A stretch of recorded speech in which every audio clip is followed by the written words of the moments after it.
Marathi hotspot हो मंडळी हो. हॉटस्पॉट इथंच आहे बर का. तर मग चला चॅनलला सबस्क्राईब करा आणि घंटी नक्की वाजवा. आपल्या सगळ्यांचा मराठी हॉटस्पॉट.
देवाची द्वारी उभा क्षण भरी, देवाची द्वारी उभा क्षण भरी, तेने मुक्तीचारी साधिल्या.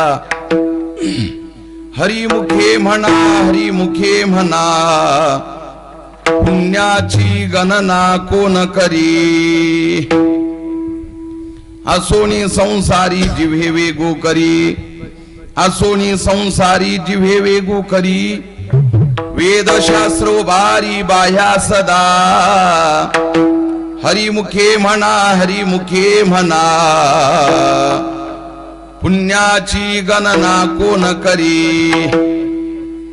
ज्ञानदेव म्हणे व्यासाची खुणा, ज्ञानदेव म्हणे व्यासाची खुणा, द्वारकेचा राणा पांडवा घरी. हरिमुखे म्हणा, हरिमुखे म्हणा, पुण्याची गणना कोण करी. विठ्ठला विठ्ठला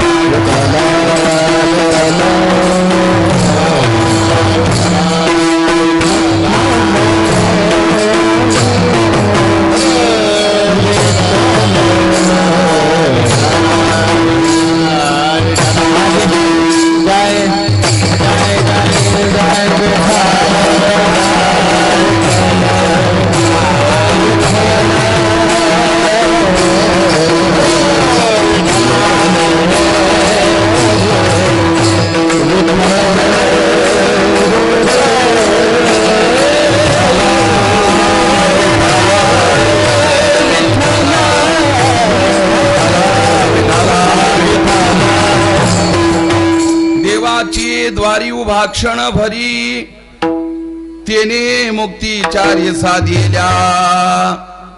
हरिमुखे म्हणा, हरिमुखे म्हणा, पुण्याची गणना कोण करी.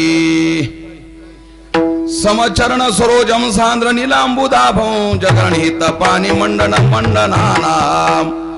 तरुण तुलसी माला कंधरं कंज नेत्रं, सदैधवलहास विठ्ठलं चिंतयामि. पांडुरंगा करू प्रथम नमः, पांडुरंगा करू प्रथम नमः.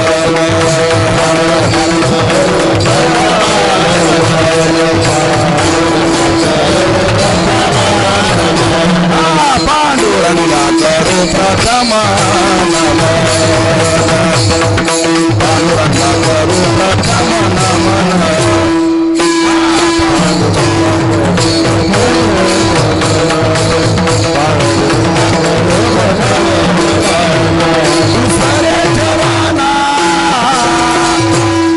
रे चरणा संतांची या त्यांच्या कृपादानी कथेचा विस्तार त्यांच्या कृपादानी कथेचा विस्तार दुसरे चरणा संतांची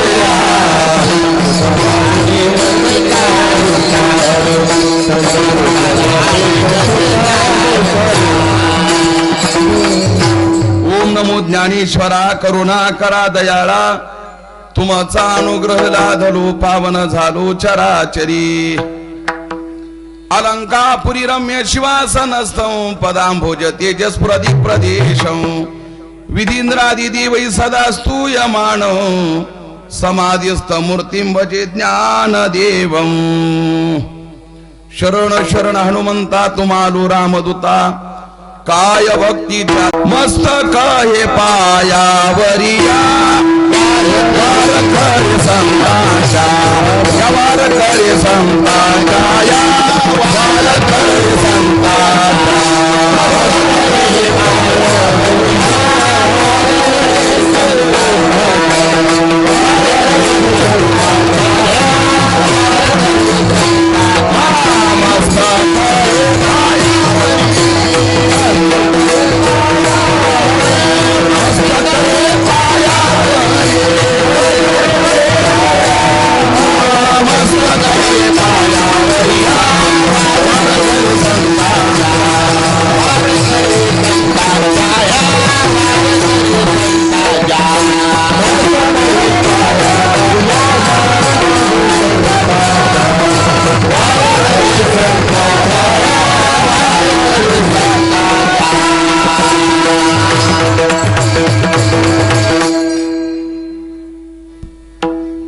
देवाची द्वारी उभा क्षण भरी तेने मुक्तीचारी साधिल्या हरिमुखे म्हणा पुण्याची गणना कोण करी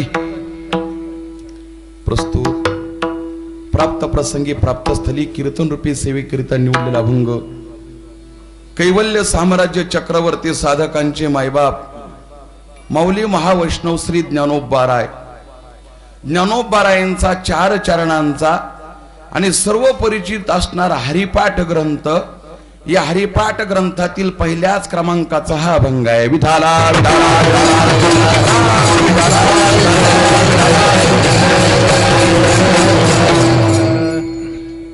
यच्छे यावत जडजीवांच्या उद्धारा करता संत महात्म्यांचं वाङ्मय निर्माण झालेलं असतं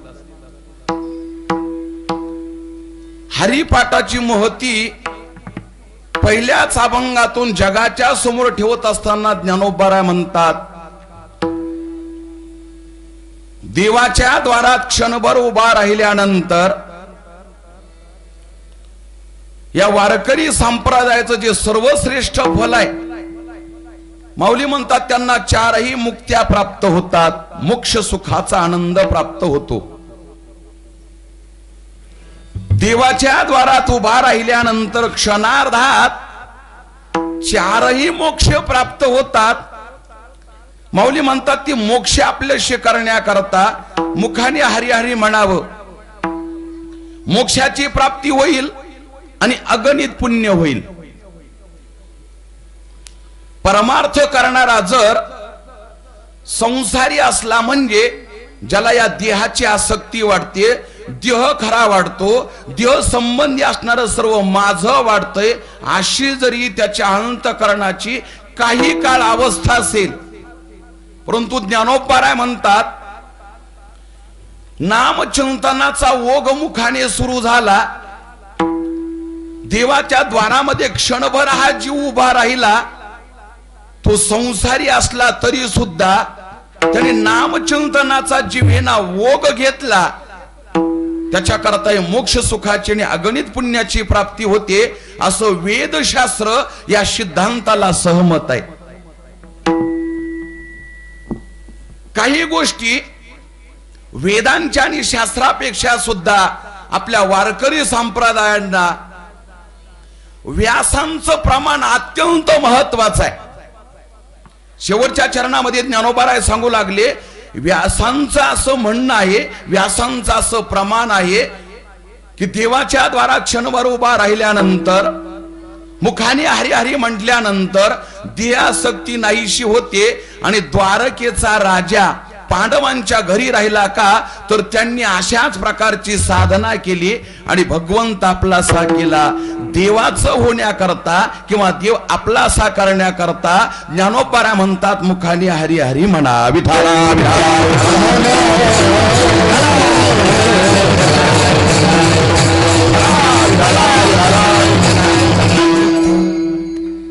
शिवेला प्रारंभ करण्यापूर्वी थोडासा परिहार आणि परिहाराच्या अगोदर सर्वांची क्षमा मागतो. आवाज जरा बराच बसलेला आहे. काय गुणवान आहेत महाराज, आज खूपच कठीण झालं. खूप सुंदर गुणवान या वर्षी तुम्ही उपस्थित केलेले आहेत. आपलं असणारं हे मठ पिंपळगाव, भगवान श्री पांडुरंगाची कृपा, साधू संतांचा आशीर्वाद, ग्रामदैवत हनुमंतराय यांच्या प्रांगणामध्ये यांच्या साक्षीने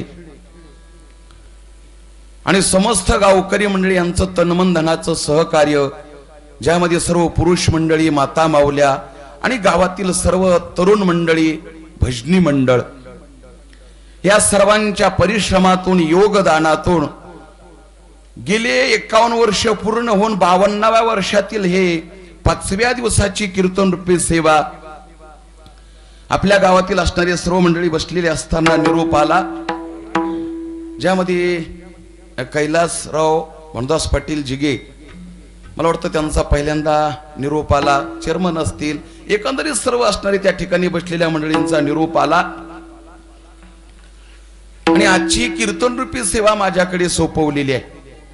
या सेवेकरता उपस्थित असणारे सर्वप्रथम तुम्ही श्रोते मंडळी आणि गुणीजन वृंद, श्रोत्यामध्ये उपस्थित असणारे बाहेरगावून आलेले सर्व आमची परिचित असणारी महाराज मंडळी, ज्यामध्ये रसाळ गुरुजी आहेत, आपल्या गावातील जोग महाराज वारकरी शिक्षण संस्थेचे आपल्या परिसरातले सर्वात आजच्या काळामध्ये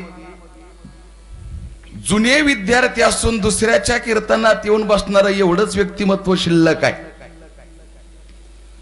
श्री परमेश्वरजी महाराज जी या ठिकाणी उपस्थित आहेत, रसाळ गुरुजी आहेत, धमळा महाराज आहेत, बापू या ठिकाणी बसलेले आहेत, हरिभक्तीपरायण वरदांगाचार्य महेंद्र महाराज शेळके आहेत, हरिभक्तीपरायण मधुकर महाराज आहेत, भामदास महाराज पाटोळे आहेत, आमची गुरुबंधू श्री हरिभक्तीपरायण भीमराव महाराज खरसाडे आहेत, हरिभक्तीपरायण आपल्या परिसराचं वैभव नाविन्याने उदयाला आलेले, दिसायला आमच्या एवढे दिसतात पण वयाने लहान आहेत बिचारे. शरद महाराज देवडे खूप लहान आहेत, जवळपास 6-7 वर्षाचं 10 वर्षाचं अंतर असेल. आमच्या समोरच सिद्धबेटात सोबत होतो. शरद महाराज अत्यंत लहान होते. आता वाटत नाही हेच का तेच हे, थोडासा विचार करावा लागतो. पण आपल्या परिसराचं शारीरिक वैभव सोडा, गायनाच्या दृष्टिकोनातून विचार केला, सुंदर असं नाविन्याने अगदी शास्त्रशुद्ध पद्धतीने गायन करणारे शरदजी महाराज देवडे या ठिकाणी आपण उपस्थित केलेले आहेत. हरिभक्तीपरायण अशोक महाराज पवार आहेत, हरिभक्तीपरायण कपिल महाराज आहेत, आकाश महाराज या ठिकाणी उपस्थित आहेत, गावातील सर्व भजनी मंडळी आहेत, वारकरी शिक्षण संस्थेतील सर्व विद्यार्थी मंडळी आहेत आणि निकम महाराज या ठिकाणी उपस्थित आहेत. आणि आमचे दोनही मित्र या ठिकाणी श्री हरिभक्तीपरायण अर्जुन महाराज कावळे आहेत, कावळे माऊली आहेत. एकंदरीत सर्व उपस्थित मंडळींच्या सहकार्याने ही कीर्तन रूपी सेवा विठाला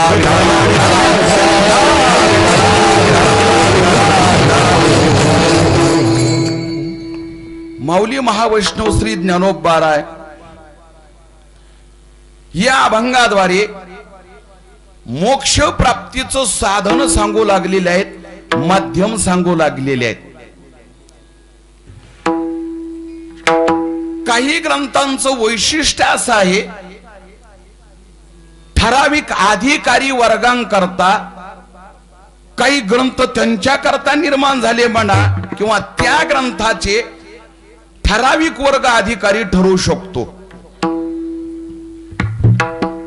जसा ज्ञानाचा अधिकारी हा सर्व होऊ शकत नाही.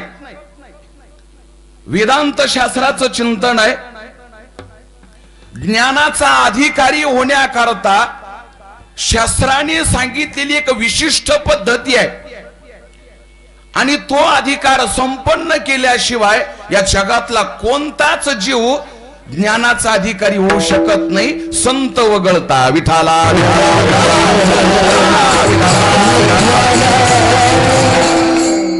जसा ज्ञानाचा अधिकारी वेगळा, योग साधना करण्याकरता योगाचा सुद्धा विशिष्ट अधिकारी गरजेचा आहे. जसं विवेक, वैराग्य, समाधी, षटक, मुमुक्षता हे ज्ञानाच्या अधिकाराचे अंग आहेत, तसं योगाचा अधिकार निर्माण करत असताना यम नियम हे शरीराला नियम घालता आले पाहिजे. हा योगाचा अधिकारी ठरू शकतो. यज्ञाचा अधिकारी भिन्न आहे. तिथं काहींचा त्याग आहे, काही वर्ज्य केले आणि काहीला आपलंसं केलं शास्त्राने. पण भगवत प्राप्ती करता जसं ज्ञानापासून तर भक्तीपर्यंत भक्तीचा असा राजमार्ग आहे की ती सर्वांना जवळ करते आणि देवापर्यंत नेते. विठाला. महाराज म्हणतात भक्तिपंत बहु सोपा, पुण्य नागवे या पापा, येणे जाणे खेपा, येणेची एके खंडती, यारे यारे लहान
यारे यारे लान थोर याती भरती नारी नर, करावा विचारण लगे चिंता कवनासी. देवाच्या प्राप्ती करता जेवढे साधन सांगितले, या सर्व साधनेमध्ये भक्ती हा जसा राजमार्ग आहे, तसं भगवत प्राप्ती करता अनेक ग्रंथ संतांच्या मुखातून प्रगट झाले. हरिपाठ हा राजमार्ग आहे. विठाला विठाला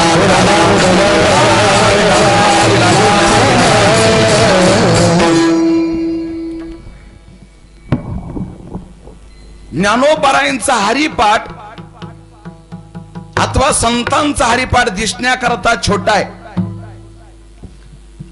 पण अर्थ दृष्टीने त्याच्याकडे जर विचार केला तर आकाशापेक्षा सुद्धा व्यापक आणि गर्भित अर्थ ज्ञानोबराने त्यामध्ये तत्वज्ञान रचलेलं आहे.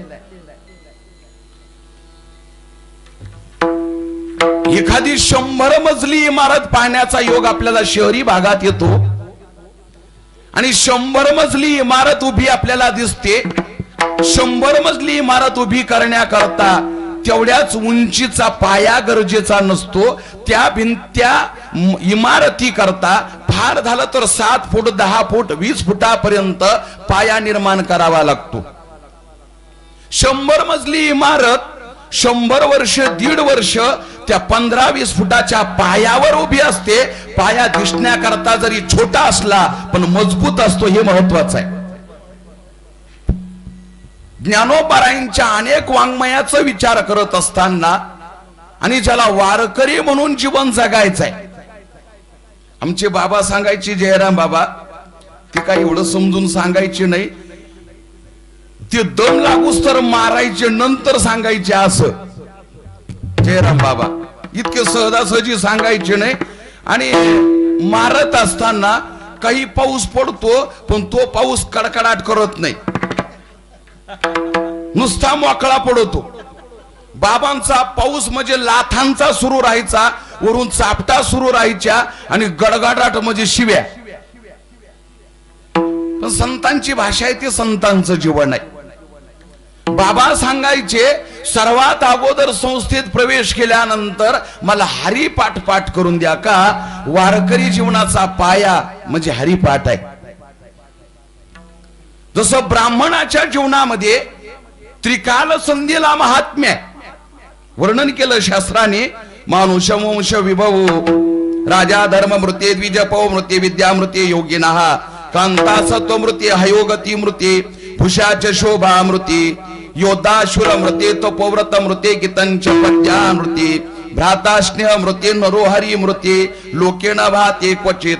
शास्त्रकार सांगतात, जशी राजाची शोभा धर्माने आहे, जशी योग्याची शोभा ब्रह्मविद्येने आहे, तशी ब्राह्मणाची शोभा त्रिकाल संध्येने आहे. विठाला विठाला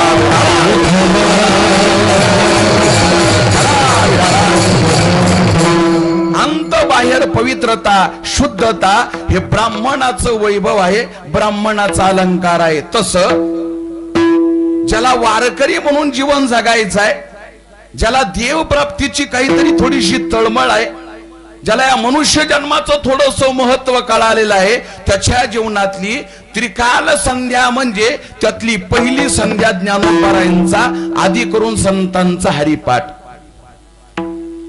सकाळी उठल्याबरोबर देवाची काकडा आरती ही संध्येचं एक अंग आहे. एखाद्याला जर वाटत असेल मी अशा पद्धतीचा आहे, एवढा माझा अधिकार आहे, मी काय देवाची आरती करायची, संत महात्मे सांगतात, वाळवंटा पासोळी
म्हणजे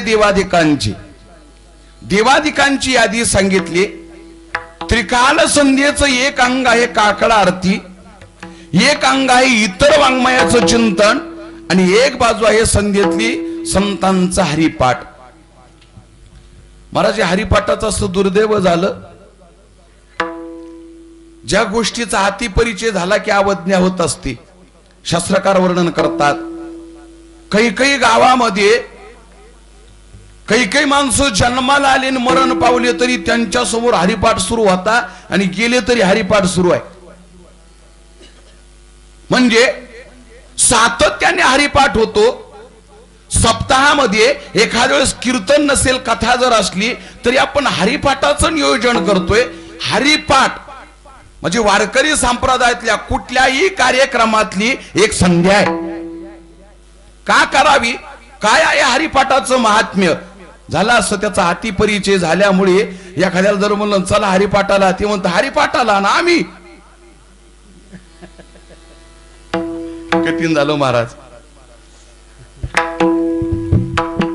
बरं नका येऊ तुम्ही, पण ज्या वेळेस तुम्ही येताल तुमच्या गळ्यात विना द्याला तेव्हा ज्ञान देव म्हणे आलं. वा, ज्ञान देव म्हणे आलं की पडलं सिग्नल. महाराज हरिपाठाची अशी किमया आहे, ज्याला जेवढा पाठांतराचा जेवढा ज्याला स्वाभिमान असेल, ज्याला वाटत असेल मी शाश्वतीला सांगतो, विश्वासपूर्वक सांगतो, माझा अभंगच विसरत नाही, पण त्यांनी विना का गळ्यात घेतला तर लक्षातच ठेवावं लागतंय. कधी चकारी सुटल, कधी स्लीप होईल त्याचा नेम नाही महाराज. हरिपाठ अत्यंत कठीण आहे, कठीण आहे. काही काही चरणच असे आहेत ना, ज्ञानदेवा ध्यानी रामकृष्ण मनी, प्रारंभालाच तिसऱ्या चरणाचा अभंग आहे त्रिगुणासार, त्याचा शेवट आहे हा ज्ञानदेवा ध्यानी रामकृष्ण मनी. आता जप तप कर्मला सुद्धा ज्ञानदेवा ध्यानी. आता तिथं रामकृष्ण मनी, पण इथं अनंत जन्मोनी पुण्य होय आणि त्याने वैकुंठ भोनी घर केली.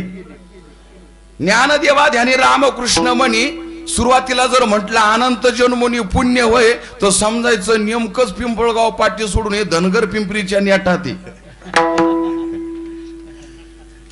पण नेमकाच हरिपाठ सुरू झाला आणि त्याने वैकुंठ भोनी घर केले मागचा म्हटला की विनेकरी वैकुंठातून जाऊन आल्याशिवाय राहत नाही. मागच्याच सहकार्य लागतं हरिपाठात.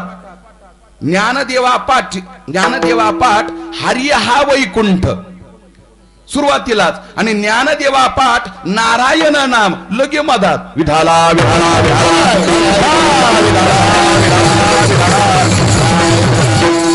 झाला. असं हरिपाठाचं सातत्य असल्यामुळे त्याच्या संदर्भात अवज्ञा होते. महाराज केवढं पाठांतर असू द्या, ज्ञानदेव म्हणे विचार करूनच म्हणावं लागतं, लक्ष ठेवावं लागतं. एखादा नवीन गाडी चालवायचं शिकलं, इकडं चालायचं 1 वर्ष झाले, जालन्यामध्ये तर कुणी गाडी चालवते, इथपर्यंत गाडी चालवतय, पण सहज जर त्याला 1 वर्षानंतर औरंगाबादला निघाला, तो जर असं कळालं 1 वर्ष झाले आपला मित्र गाडी चालवतोय, फार तो गाडी चालवण्याकरता व्यवस्थित नाही. जर मित्राला माहीत झालं तर सर्व मित्र त्यांच्याकडे जातात आणि त्या मुलाला सांगतात, मित्र अरे बाबा तू चाललेला औरंगाबादला, पण धूत हॉस्पिटल आलं की तिथं पहिलं सिग्नल आहे बरं. काय त्या सिग्नल मध्ये? त्या सिग्नलचा असा नियम असतो, लाल लाईट असला तर थांबायचं, हिरवा ज्या दिशेला दाखवून दिला तिकडं जायचं, आणि पिवळा चालू असला तर निघून जायचं सरळ आहे त्या वेगात.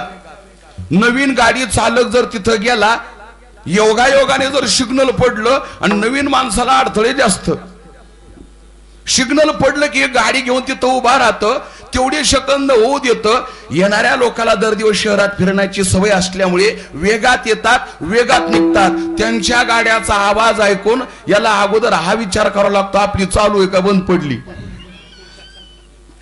सिग्नल मध्ये नवीन गाडी चालक गेला, मग तो मोटरसायकलचा असो 4 चाकीचा असो, तो सिग्नल मध्ये गेला, लोकांच्या गाड्याचा गोंगाट ऐकला की त्याला असं वाटतंय आपली नक्कीच बंद पडली, ती रेस दिल्याशिवाय राहत नाही. हा अनेकांचा अनुभव असेल का? ते नवीन गेलेलं असतं, ज्यावेळेस सिग्नलाचे सेकंद पडले की वेगात लोक निघतात, याला नेमकं कळत नाही आता क्लच दाबून गिअर टाकू का तसाच टाकू. लोक वेगात निघून जातात आणि अशा प्रसंगात हे न्यूट्रल होतं. जसं नवीन गाडी चालवणार सिग्नल मध्ये गुंतलं की ते जरा विचारच करतं, घाबरतं. तसा हरिपाठातलं ज्ञानदेव म्हणे आलं, पडलंच वारकऱ्याला सिग्नल. का? त्याचा सातत्याने परिचय झाला आणि हाती परिचय झाला, मग कोणतंही साधन असू द्या, कोणतीही गोष्ट असू द्या, जीवाला त्याची अवज्ञा करण्याचं वळण पडलेलं असतं. विठाला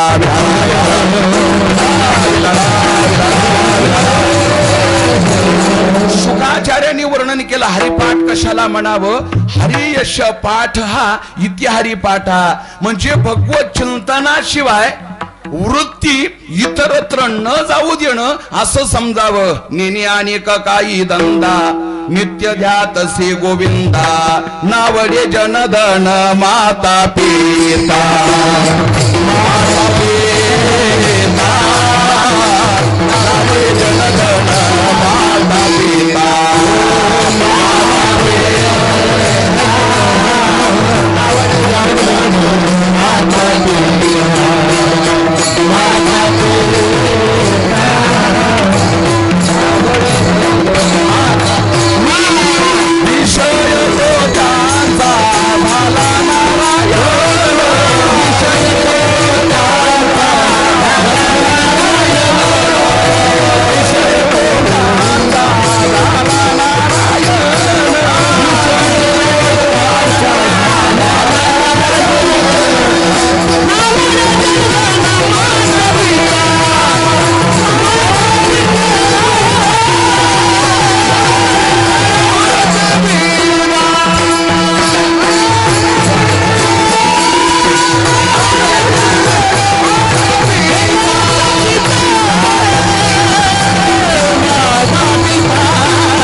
हरीचे चिंतन सर्व काळ, विषय तो त्यांचा झाला नारायण.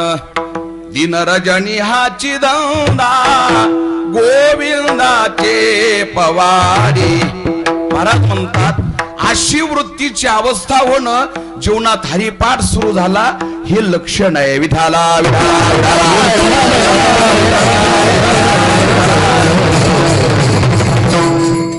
आतापर्यंत थोडासा भाव सांगितला, आता आपल्याला हरिपाठात प्रवेश करायचा आहे.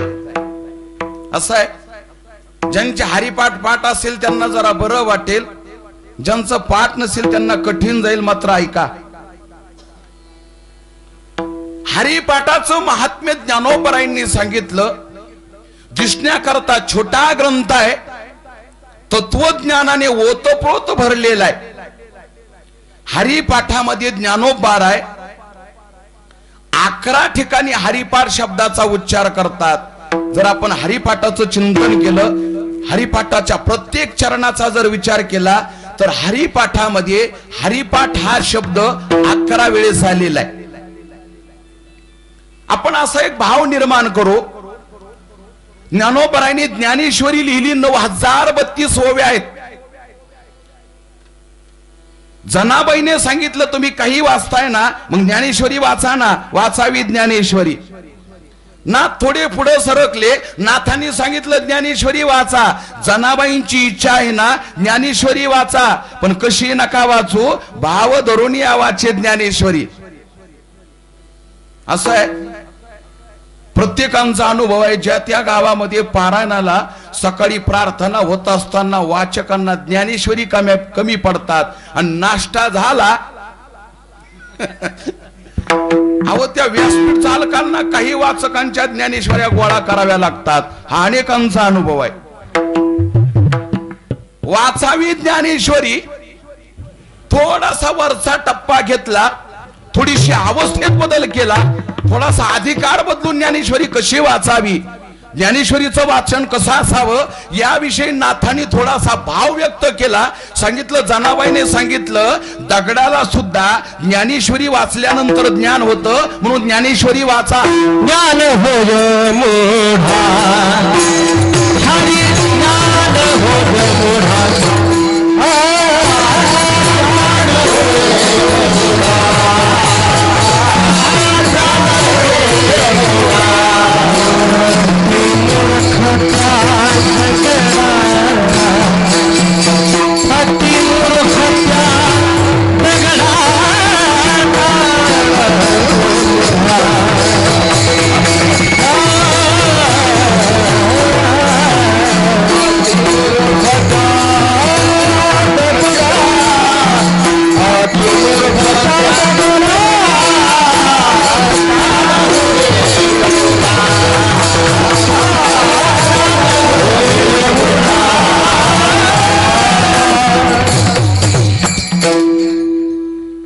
जनाबाईने सांगितलं वाचायचं आहे ना, एकदा तरी आयुष्यात आल्यानंतर ज्ञानेश्वरी वाचा. थोडीशी एक व्यासपीठावर कौतुकाची गोष्ट सांगतो बरं. मला या गोष्टी सांगायचा छंद नाही, सांगूही नाही असा नियम आहे, तो सांभाळतो. पण एक गोष्ट सांगतो. यावर्षी आमच्या गावचं 50वं वर्ष पूर्ण झालं महाराज. सुवर्ण महोत्सव झाला. सप्ताहाचे 50वं वर्ष पूर्ण झालं. 218 वाचक होते. त्या 17 वाचकापेक्षा एक वाचक मुस्लिम समाजाचा होता. आणि त्याचं नाव होतं, नाव जरा विचित्रच आहे, बिचाऱ्याचा समाज आहे तो, इद्रिस त्याचं नाव होतं. सारखा आपल्या हिंदूंच्या मुलात राहतो. त्याने 6 दिवस महाराज बिनचूक ज्ञानोबरांच्या ज्ञानेश्वरीचं पारायण केलं. आपली काही मंडळी आपल्याला काहीतरी शोधण्याकरता, संशोधनाकरता आपण कुराणाचा अभ्यास करतो. तो कुराणाचा अभ्यास करत असताना आपला हेतू भिन्न आहे. पण ज्या दिवशी त्यांनी ज्ञानेश्वरी पारायण केलं, एकच हेतू होता, सर्व मुलं पारायणाकरता बसले, मीही पारायणाला बसावं. आमच्या गावात एकच मुस्लिम बांधवांचं घर आहे, जवळच गाव आहे आपलं 20 किलोमीटरावर. एक मुलगा पारायणाकरता बसला. 7व्या दिवशी आम्ही त्याचा सत्कार केला. जरा ते सत्काराच्या वेळेला घाबरलं. ते म्हणे महाराज मी पारायण केलं, मला काही धाक पडला नाही, पण तुम्ही आता माझा सर्व लोक सत्कार करू लागलेले आहात. माझं फोन मध्ये तुम्ही आता मोबाईल माध्यम आहे, फोटो काढायला लागलेले आहात. मला भविष्यात याचा काही त्रास होणार नाही. म्हणलं तुला बुक्का सुद्धा लावित नाही. पण आमच्या हिंदू संस्कृतीचा नियम आहे, ज्यांनी आमच्या एखाद्या तत्वज्ञानाचा अंगीकार केला तो आमचा झाला.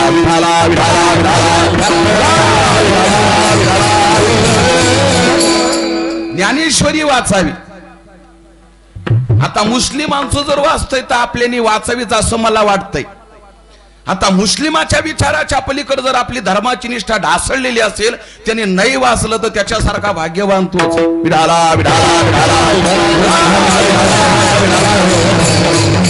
ज्ञानोबाराईंची ज्ञानेश्वरी वाचावी असा जनाबाईंचा आग्रह आहे. आता पुढे सांगितलं, अज्ञानाला ज्ञान होतं. मूर्ख असणाऱ्या दगड बुद्धीच्या आती हे विशेषण आहे. अतिमूर्ख व्यक्तीला सुद्धा ज्ञानेश्वरी वाचल्यानंतर ज्ञान होतं. नाथांनी थोडीशी बाजू उचलली आणि सांगितलं ज्ञानेश्वरी वाचा, पण भाव धरोनिया वाचे ज्ञानेश्वरी, कृपा करी हरी तयावरी. का ज्ञानेश्वरी वाचायची, का भाव धरून वाचायची? त्याचं कारण असं, नामदेव महाराज म्हणतात या ज्ञानेश्वरीचा महिमा असा आहे, एक ओवी जर अनुभवात घेतली तर मनुष्याचं जीवनाचा उद्धार होतो. नामामनी ग्रंथ श्रेष्ठ ज्ञान देवी, नामामनी ग्रंथ श्रेष्ठ ज्ञान देवी.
ग्रंथ श्रेष्ठ ज्ञान देवी, एक तरी ओवी अनुभवावी.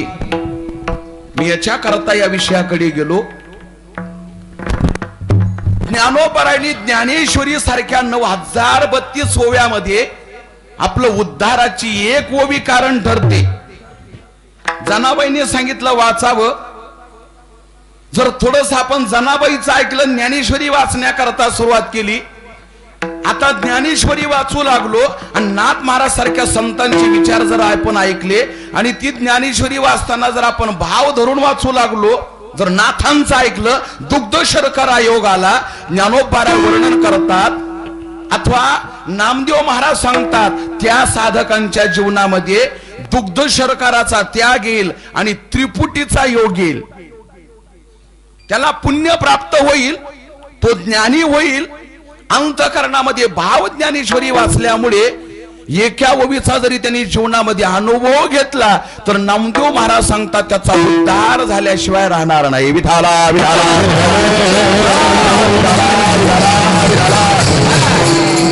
आता एवढं जर विशाल भांडार ज्ञानोबरायांचं ज्ञानेश्वरीच्या स्वरूपाने, अमृतानुभवाच्या स्वरूपाने आहे. ज्ञानोबरायांनी 27 अभंगाचा हा हरिपाठ का लिहिला असावा, पहिली शंका आहे. हरिपाठ का लिहिला असावा, हरिपाठामध्ये नेमकं काय तत्वज्ञान असावं. हरिपाठ केल्यानंतर बऱ्याच ठिकाणी रात्रंदिवस अगदी वर्षाचे 12ही महिने सातत्याने हरिपाठ चालतो. हरिपाठ करून नेमका त्याचा मोबदला काय आहे, काय फलश्रुती आहे आणि संतांना त्याचा काय अनुभव आला, ह्या 4 शंका. हरिपाठामध्ये ज्ञानोबरायांनी हरिपाठ शब्दाचा उच्चार 11 वेळेस केला. हे 4 प्रश्न जर 11 प्रमाणाला विचारले तर हरिपाठाचं महात्म्य कळतं. विठाला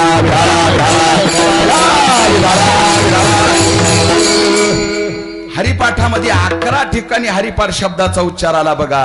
पहिल्या 9 अभंगामध्ये एकदाच सारासार विचार हरिपाठ. पुन्हा 9 अभंगामध्ये पुन्हा नाही रामकृष्ण हरीचं भजन.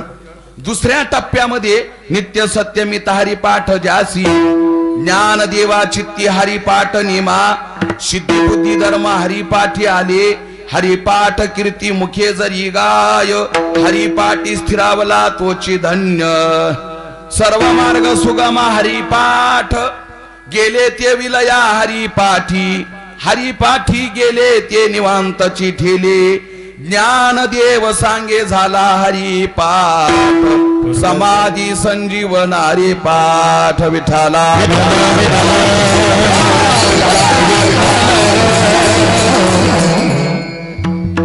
11 ठिकाणी शक्यतो आहे. 12 ठिकाणी जर सापडलंच तर मला फोन करून सांगा, आमच्या चिंतनात भर पडन. त्याचा काही राग नाही का. मी सुरुवातीला ज्या दिवशी एकदा गेवराई तालुक्यात हा अभंग घेतला होता बघा, नाव नाही सांगता येणार मला, लक्षात येईना. तिथे एक आमचे जुने मित्र होते. मी म्हटलो 10 ठिकाणी हरिपाठ शब्दाचा उच्चार आहे आणि त्यांनी दिलं समाधी संजीवन हरिपाठ. राहिलं होतं माझ्याकडून सुद्धा. बोलण्याच्या ओघात, चिंतनाच्या छंदात नेमका सतत परिचयाचा जो अभंग आहे किंवा जिथं आपण ज्ञानोबरायांचं चिंतन करून समाधीचं आलिंगन म्हणून जी वारकरी संप्रदायाची परंपरा आहे ज्ञानदेवाप्रमाणे म्हणण्याची, तीच राहिलं होतं. आता 11च्या पुढे एखाद्याला जर सापडलं तर सांगा. विठाला विठाला शक्यतो या 11 प्रमाणे 11च ठिकाणी ज्ञानोबा आहे. हरिपाठ शब्दाचा उच्चार हरिपाठामध्ये करतात. या 11 प्रमाणाला 4 प्रश्न विचारायचे. हरिपाठ का, हरिपाठात आहे काय, हरिपाठ करून फल काय, संतांना त्याचा अनुभव काय. हरिपाठ का जर पहिला प्रश्न विचारला तर त्याचे उत्तर 2 प्रमाणात येतात. एक, सर्व मार्ग सुगम हरिपाठ, हरिपाठी स्थिरावला तोची धन्य. ज्ञानोबरांनी हरिपाठ का लिहिला असावा. टाळ कोण वाजवतोय. विठाला विठाला हरिपाठ का लिहिला असावा असा प्रश्न जर उपस्थित केला तर या 11 प्रमाणातले 2 प्रमाण घ्यायचे. एक, सर्व मार्ग सुगम हरिपाठ आणि हरिपाठी स्थिरावला तोची धन्य. शुकाचार्याने भागवतामध्ये 11व्या स्कंदामध्ये चिंतन सांगितलं. उद्धवाने सांगितलं, कृष्णा तुझी आम्हाला आतापर्यंत संगती घडली देवा.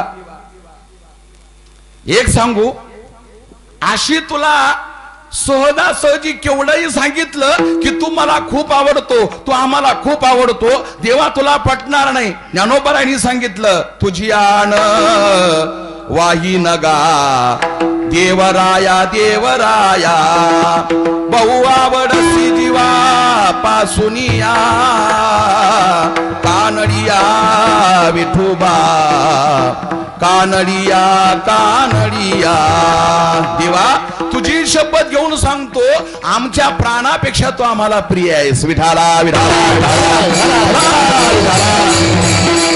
उद्धवाने सांगितलं, कृष्णा एवढी तुझी संगती घडली बाबा, आणि आता तुला सोडत असताना आम्हाला विरह होऊ लागलेला आहे, आम्हाला दुःख होऊ लागलेलं आहे. तू आमच्यातून निघून गेल्यानंतर कृष्णा एक सांग, आम्ही काय करायचंय? तुझ्या प्राप्तीकरता साधनं कोणती आहेत? काय केल्यानंतर देवा तुझ्यापासून माझं चित्त वेगळं होणार नाही. उद्धवांचा आणि कृष्ण परमात्म्याचा 11व्या स्कंदातला हा गोड संवाद आहे, जो तुमच्या आमच्या उद्धाराला कारण ठरणार आहे. सांगितलं, देवा आमच्या दृष्टी आड तू झाल्यानंतर तुला कुठल्या साधनाने आपलंसं करता येईल मला सांग. कृष्णाने बोलण्याकरता प्रारंभ केला परमात्म्याने, यत कर्मभिर्य तपसा ज्ञान वैराग्य तशयत योगेन दान धर्मेन श्रेयोभिरितरैरपि सर्व मद्भक्ती योगेन मद्भक्तो लभतेंजसा. उद्धवा माझ्या प्राप्ती करता अनेक साधन आहेत.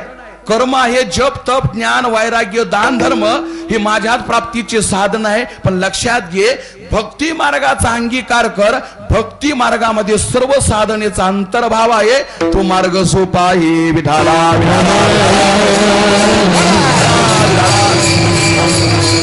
जसं शुकाचार्याने कृष्ण परमात्म्याचा आणि उद्धवाचा संवाद, भक्ती मार्ग हा देवाच्या प्राप्ती करता जसा सोपा मार्ग आहे, इतर किंवा स्वतःचं वाहन आहे. एखाद्याने सांगितलं तुम्ही असं करा, हा जो जालना अंबड रोड आहे ना, गोला पांगरी ओलांडली की जे पहिलं गाव येईल उजव्या हाताला, तिथं कमान आहे, नाव लिहिलेलं आहे, उजव्या बाजूला त्या कमानीतून शिरायचं मठ पिंपळगाव.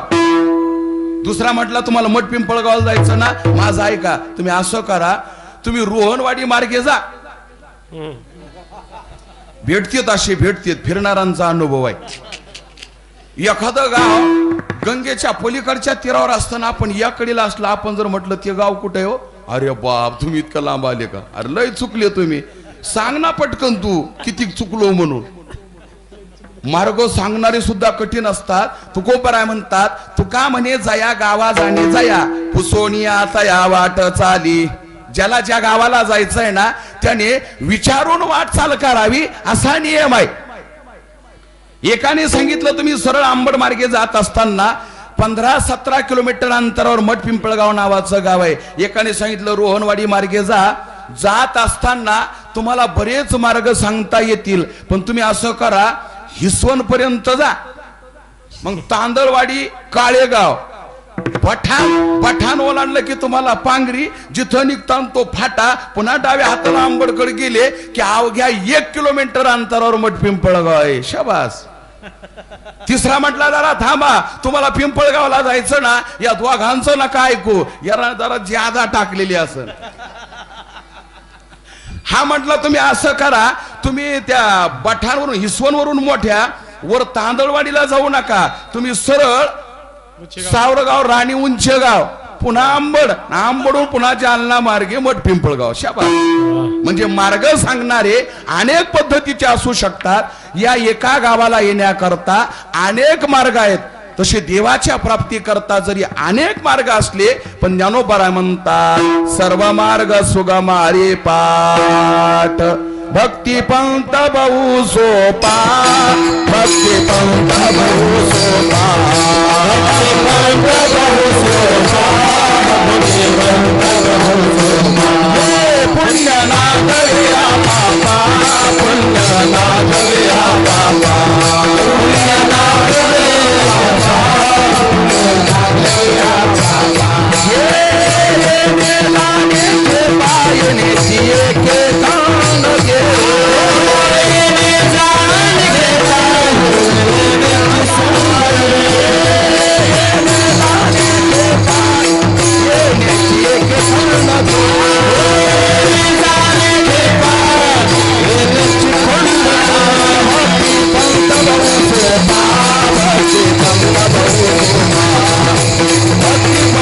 बहु सोपा भक्ती पंथ बहु सोपा भक्ती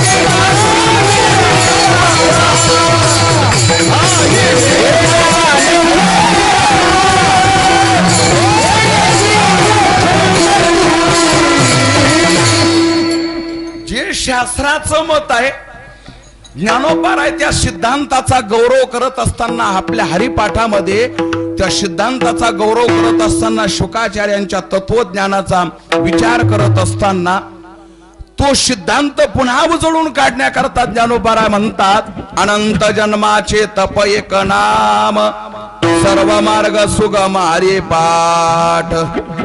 देवाच्या प्राप्ती करता सोपा मार्ग हरिपाठ आहे.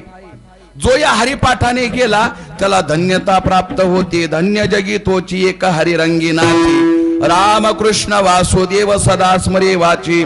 धन्य आम्ही जन्म आलो, दास विठोबाचे झालो, आम्ही ज्याचे दास त्याचा पांडुरंग दास. विठाला विठाला विठाला.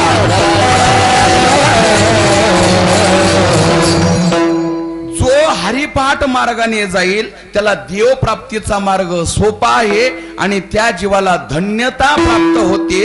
हरिपाठी स्थिर बला तोची धन्य,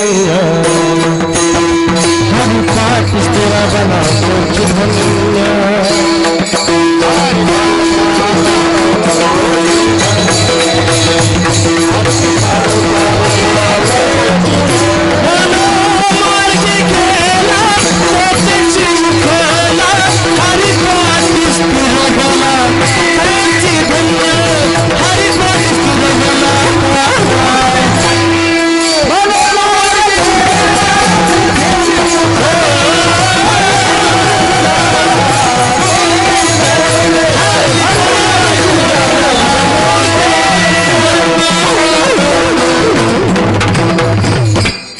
मनोमार्गे गेला तो तेथेची मुकाला, हरिपाठ स्थिरावला तोचे धन्य. हरिपाठ का देव प्राप्ती करता सोपा मार्ग आहे म्हणून आणि जीवाला धन्यता प्राप्त होते म्हणून हरिपाठ आहे. हरिपाठामध्ये आहे काय? आता ज्ञानोबा सांगू लागले, हरिपाठ म्हणजे सारासाराचा विचार म्हणजे हरिपाठ आहे. विठाला विठाला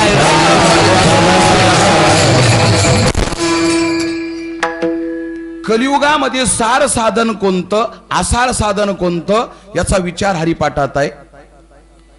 या मनुष्य देहाला आल्यानंतर जीवाने करण्याकरता सार काय आहे आणि जीवन जगण्याकरता आसार काय आहे याचा विचार म्हणजे हरिपाठातले काही चरण आहेत. आता याही पेक्षा ज्ञानोबारायांनी थोडासा आध्यात्मिक भावामध्ये नेलं अधिकाऱ्यांना आणि वर्णन केलं. सारासार विचार हरिपाठ माऊलींना सांगायचं आहे. त्रिगुण आसार आहे आणि निर्गुण तत्व सार आहे. सार काय आणि आसार काय याचा विचार म्हणजे हरिपाठ आहे. दोन चरण असे आहेत हरिपाठामध्ये, योग याग विधी येणेनो ये सिद्धी, जप तप कर्म हरि विन धर्म. म्हणजे इथं साधनेचं गौणत्व दिलं. या कलियुगामध्ये ते आसार साधन आहे. सर्व साधनाचे सार, साधनाचे सार नाममुखी गाता. महाराज म्हणतात कलियुगामध्ये असार साधन कोणते आणि सार साधन कोणतं याचा विचार हरिपाठ. पुन्हा जीवन जगण्याकरता, जीवनाचं कल्याण होण्याकरता आसार काय सार काय. आसार आहे लटिका व्यवहार, सर्व हा संसार सायास करीशी प्रपंच दिननिसी. ज्ञान देव मने हरी जप करणे, फुटेल धरणे प्रपंचाची. जीवाच्या पाठीमाग जे अनुष्ठान आणि जे धरणं लागलेलं आहे संसाराचं, हरी जप करणे ज्ञानोबा म्हणतात या प्रपंचाचं धरणं तुटतं. आता माऊलीला जे सांगायचं अपेक्षित महत्वाचा भाव, ज्या सृष्टीमध्ये तुम्ही आम्ही जीवन जगतो ही सृष्टी त्रिगुणात्मक आहे. भगवंत सांगतात त्रिगुणमय भावे रेभी सर्व मिदम ततम. वर्णन करतात किंवा गुणानेतान तित्यत्रिन देही देह समुद्भवान जन्म मृत्यू जरा दुःखैर विमुक्तो मृतमश्नुती. सत्वगुण, रजगुण आणि तमगुण या 3 गुणाचा अंगीकार करून परमात्मा मायेच्या सहकार्याने ही सृष्टी निर्माण करतात. पहा, काही माणसं जन्मताच नैसर्गिक जन्माला आल्यापासून मरेपर्यंत सात्विक राहतात. काही माणसं जन्माला आल्यापासून रजगुणी असतात, प्रसंगांती रागवतात, एरवी स्थिर राहतात, रजगुण आहे. पण सत्वगुणाचा अंतर्भाव अधिक आहे. पण काही काही जन्मताच असे जन्माला येतात, त्यांना जर ब्राह्मणाने विचारलं सांगा आपलं गोत्र, ते सांगतात विश्वामित्र. विश्वामित्र, दुर्वास, जमदग्नी यांच्या गोत्रातले लोक जरा गरम. लोक म्हणतात महाराज विस्त्याव्याला हात लावा पण त्यांना बोलू नाही. अरे माणूस का कोण येते का? हे का आहे?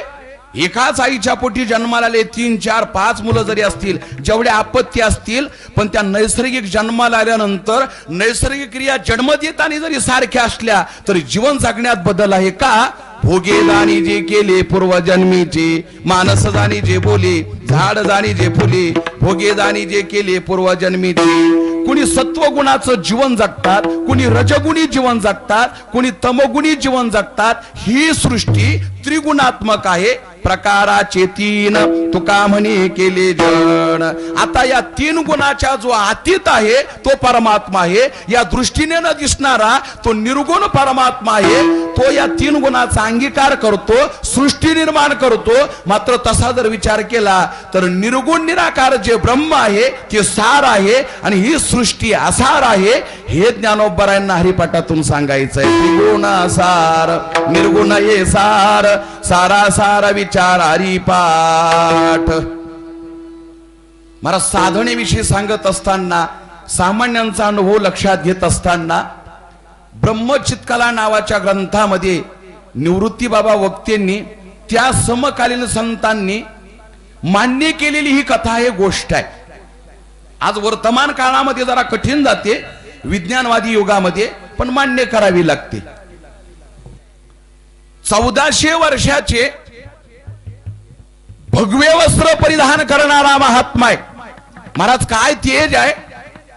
एखादा 100 वर्षाच्या आयुष्यामध्ये 40-50 वर्ष जर साधना घडली तर त्या साधनेचं तेज त्या महात्म्याच्या चेहऱ्यावर आपल्याला बघण्याकरता मिळतं. हा भगवत साधनेचा महिमा आहे. 1400 वर्ष अविरत योगाची साधना करणारा हा महात्मा आहे, ज्यांचं नाव आहे चांगदेव महाराज. महाराज वर्णन करतात 1400 वर्षाचा तप्त तीर रहिवाशी.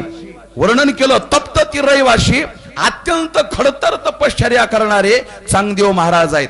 दिव्य तेज आहेत, जटा बांधलेल्या आहेत, रुद्राक्षांच्या माळा आहेत, भस्म लावलेला आहे, हातात कमंडलू आहे, संन्यासाचा दंड आहे आणि सर्व इंद्रियाचा निग्रह करून 1400 वर्ष झाले योगाच्या साधनेना काळावर मात करणारे चांगदेव महाराज आहेत. आले आणि हात केला की काळ पाठीमाग जायचा, हा अधिकार चांगदेवांचा आहे. अहो 13 वेळेस काळ पाठीमाग गेला आणि नंतरच 100 वर्ष चालू झालेलं आहे. 1400 वर्षामध्ये पदार्पण आहे.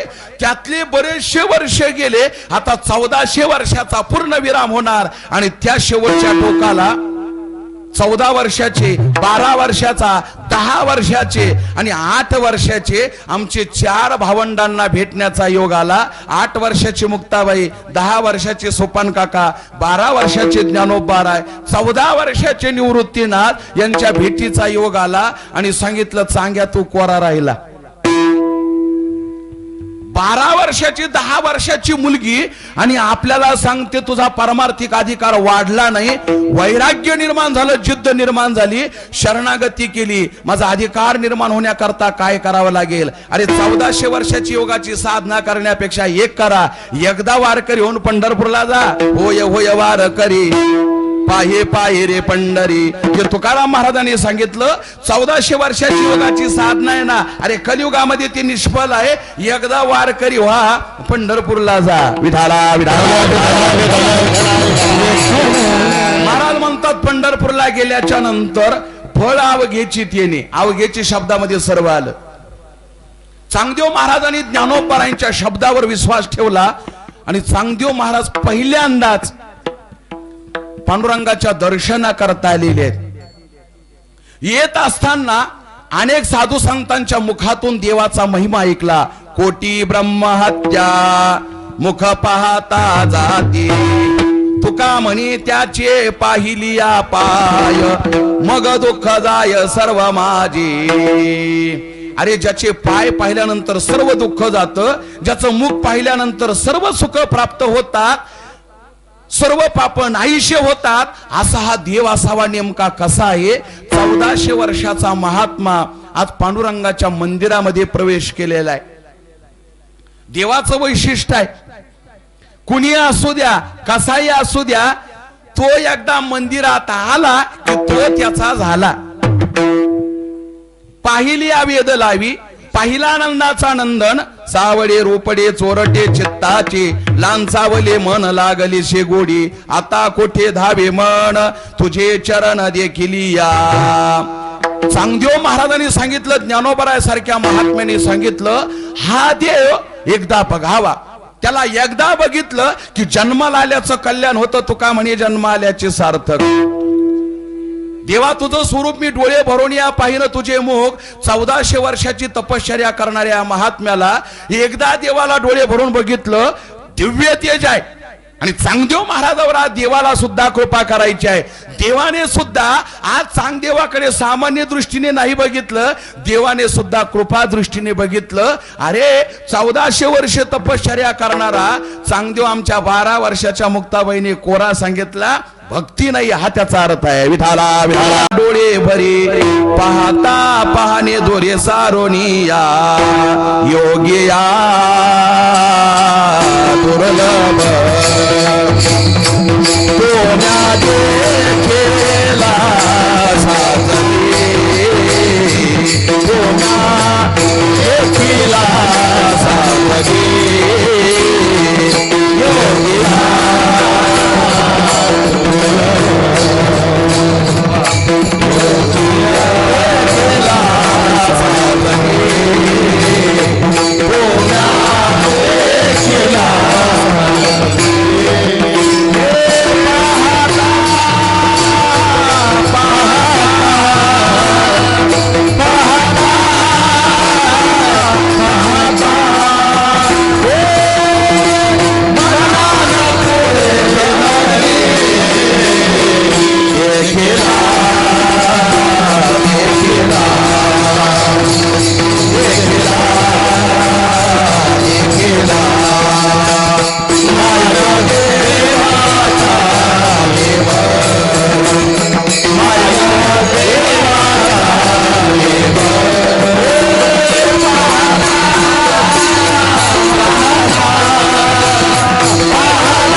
चांगदेव महाराजांनी बघितलं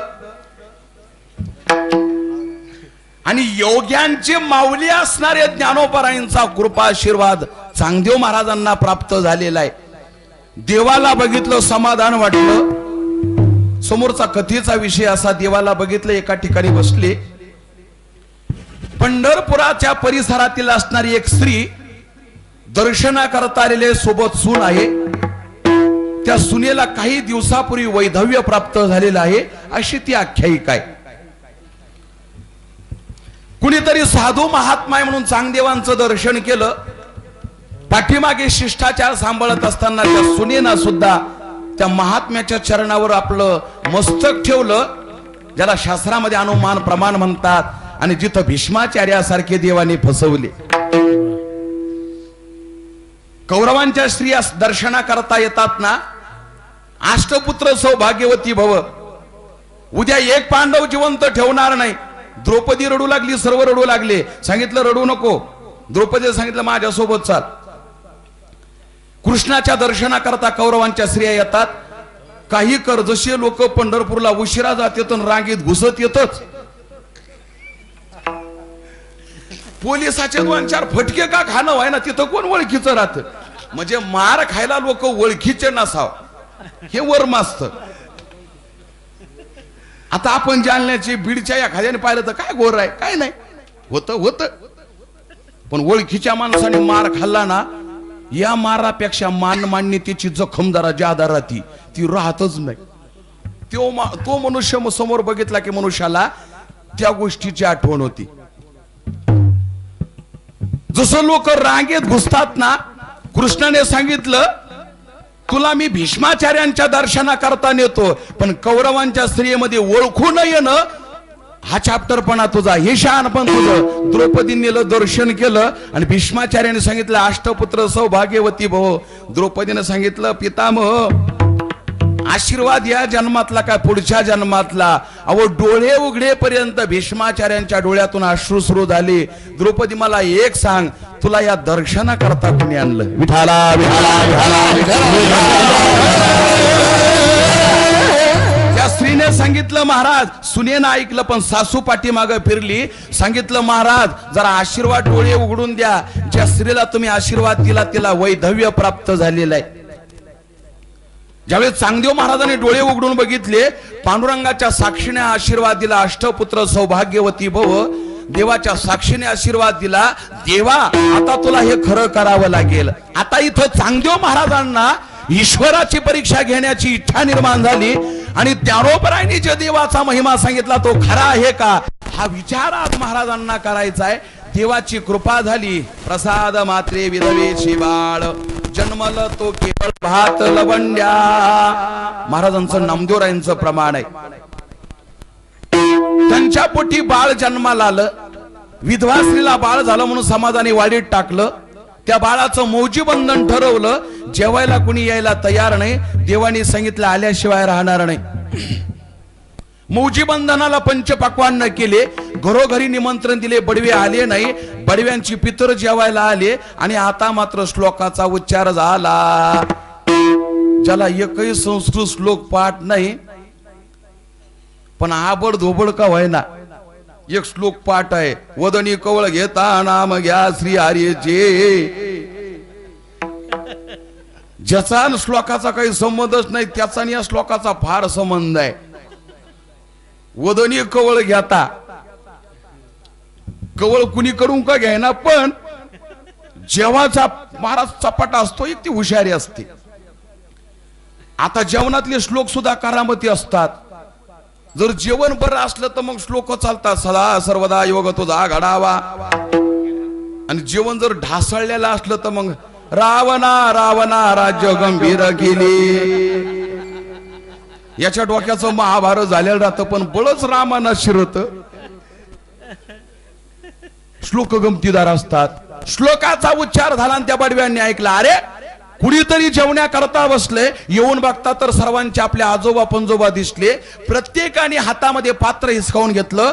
जेवण्याचा आग्रह करू लागले. मला वाडा म्हणू लागले. आता 14 वर्षाचा 16 वर्षाचा मुलगा आहे. आता एक वैशिष्ट्य आहे, व्यवहार आहे. ते लेकरू म्हणू लागला आई मला वाढण्याकरता दे. आपल्या घरी सर्वांचा अनुभव आहे. कुणी पाहुणे आले आणि स्वयंपाक जर आपण तयार केला तर घरच्या माता माऊल्यांना पुरुषांना असं वाटतं पाहुणे आल्यावर लेकरांनी गप बसावं, पण लेकर नाही. ते लेकरू कसं मग नेमकं पाहुण्यात वडील बसलेले असले की याला माहित आहे इथंच आहे. ते म्हणतो पप्पा आपल्याला फक्त 2 रुपये लागत होते. बाळ्या जरा थांब तुला नंतर देतो. आता 2 तर कोणाकडे सुट्टी नाही. हे 10 देत. हे 2च्या ऐवजी 5 खर्ची सांगतो पप्पा 5 शिल्लक आहे देऊ का राहू देऊ. याला म्हणता येतात होय माग दे म्हणून. पाहुणे आले की लेकर वेड्यावणी करतात. 1 लाखाची जोड असू द्या, गावाच्या बाहेर गेले की व्यवस्थित चालतात, पण गावात आले की धरल्या शिवळा. गाव आलं की बैल वेड्यावणी करतात. आणि आवाज बसला विठाला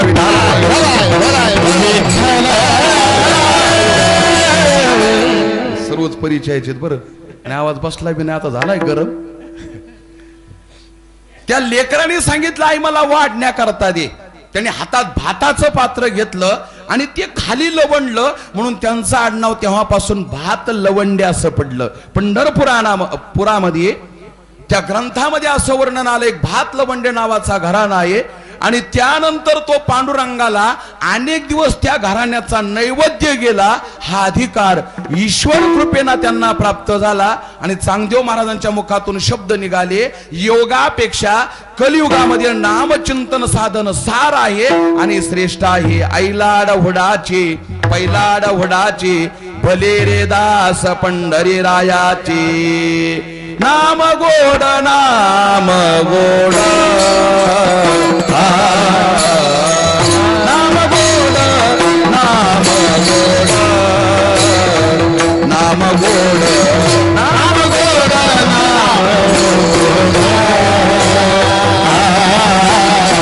नाम गोड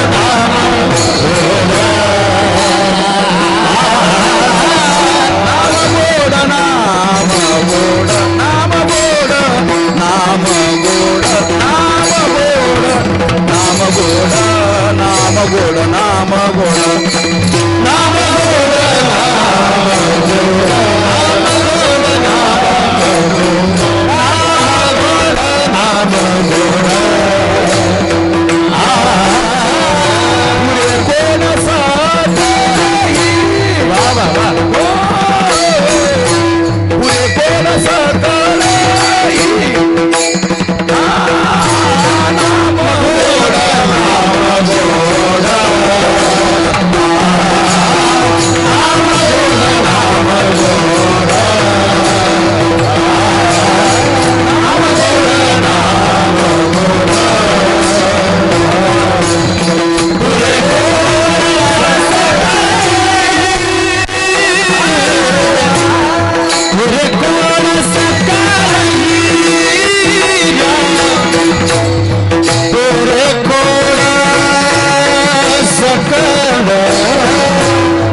जो अनुभव योग्यांची साधना करणाऱ्या चांगदेवांना आला, सारासार साधनेचा भाव त्यांनी वर्णन केला.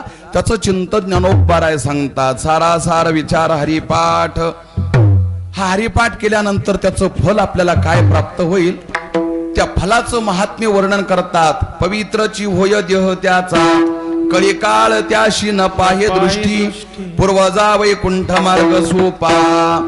हरिपाठाचं चिंतन केल्यानंतर देह पवित्र होतो, कळी काळाची बाधा होत नाही आणि पूर्वजांना वैकुंठ स्थान प्राप्त होतं. संतांना त्याचा अनुभव काय तर मागिल्या जन्मामुक्त झालो, समाधी संजीवन हरिपाठ.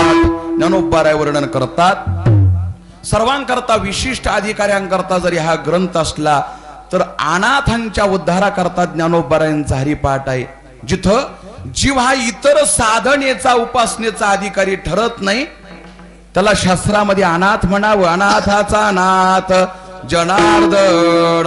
त्याला जर जनार्दन आपल्याला करायचा असेल तर त्याने काय करावं? ज्ञानोबा म्हणतात क्षणभर द्वारात उभं राहावं. अभंगाचं देवाची रे द्वारी भक्षणावरी,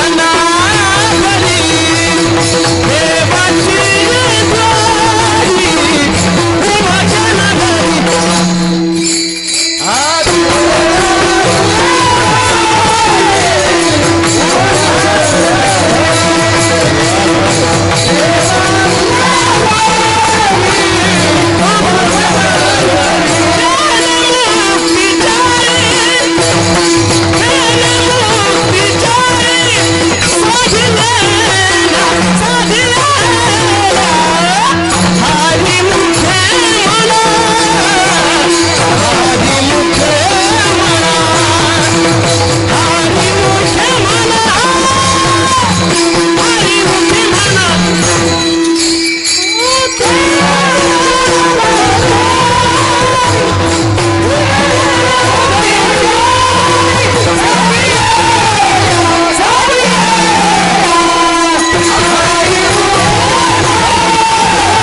देवाची द्वारी उभा क्षणभरी, तेने मुक्तीचारी साधिल्या. अभंगाच्या पहिल्या चरणात ज्ञानोबा म्हणतात क्षणभर देवाच्या द्वारात उभाल्यानंतर मोक्षाची प्राप्ती आहे. काळजी करू नका, 10 मिनिट बाकी आहे, 10 मिनिटातच थांबू. विठाला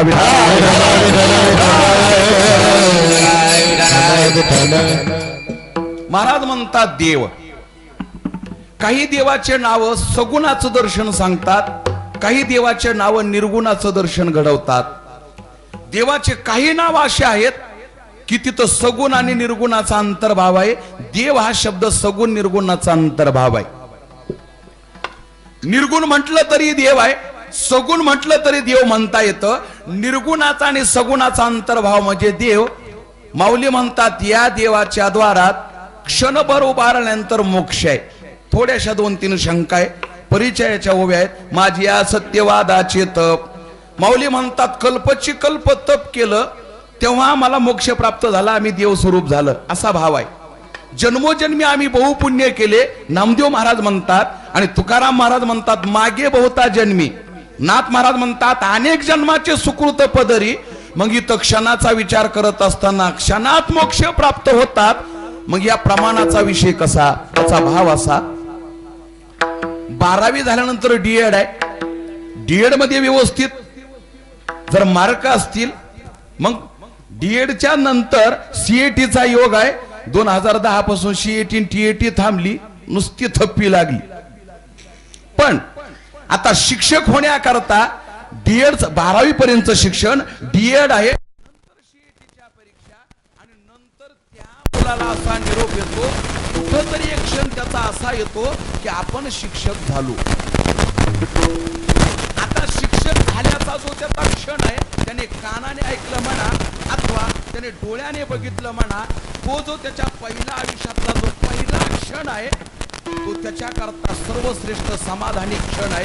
पण तो एका सेकंदाचा क्षण येण्याकरता त्याच्या पाठीमाग 15 वर्ष दर दिवसाच्या शाळेचा रात्रंदिवसाचा अभ्यासक्रम आणि त्याच्या जीवनातला एक क्षण म्हणजे आपण शिक्षक झालो. अर्थ असा, साधारण दृष्टीने आयुष्यभर आणि साध्य दृष्टीने क्षणभर असा तो देवाच्या समोर उभा राहिला. बरोबर म्हणतात तिने मुक्तीचारी साधिल्या. सविपता सलोकता स्वरूपता संयुजता.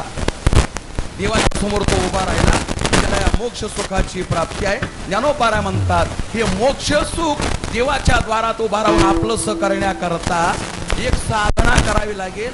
मुखाने हरी हरी म्हणावं लागेल. अभंगाचं दुसरं चरण. हरी मुखे म्हणा, हरी मुखे म्हणा, हरी मुखे म्हणा, हरी मुखे म्हणा,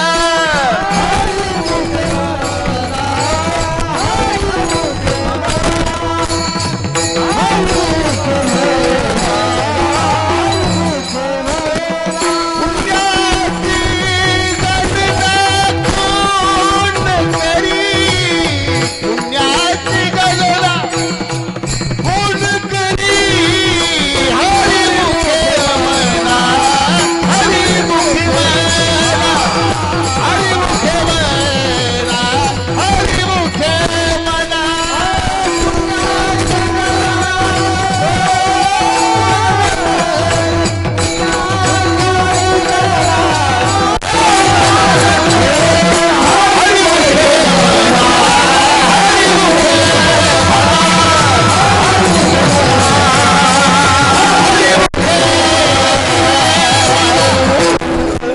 माऊली दुसऱ्या चरणात वंदन करतात. ते मोक्ष सुख क्षणात प्राप्त करण्याकरता एक करावं लागेल.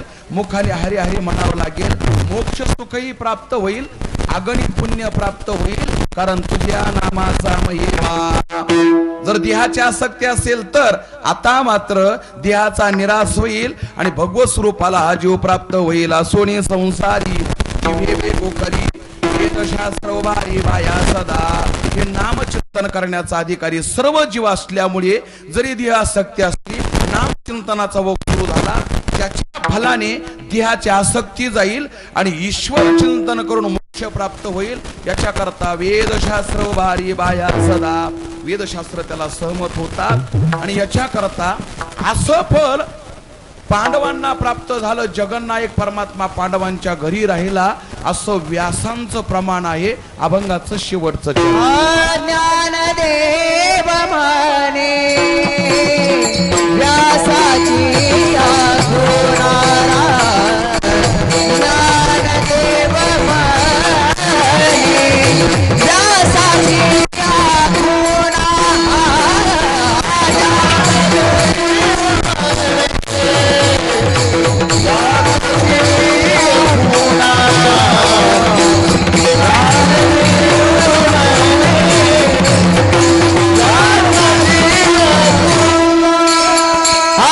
ज्ञानदेव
गगनमा चमक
मराठी हॉटस्पॉट हो मंडळी हो, हॉटस्पॉट इथंच आहे बर का.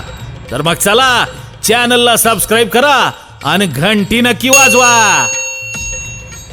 आपल्या सगळ्यांचा मराठी हॉटस्पॉट.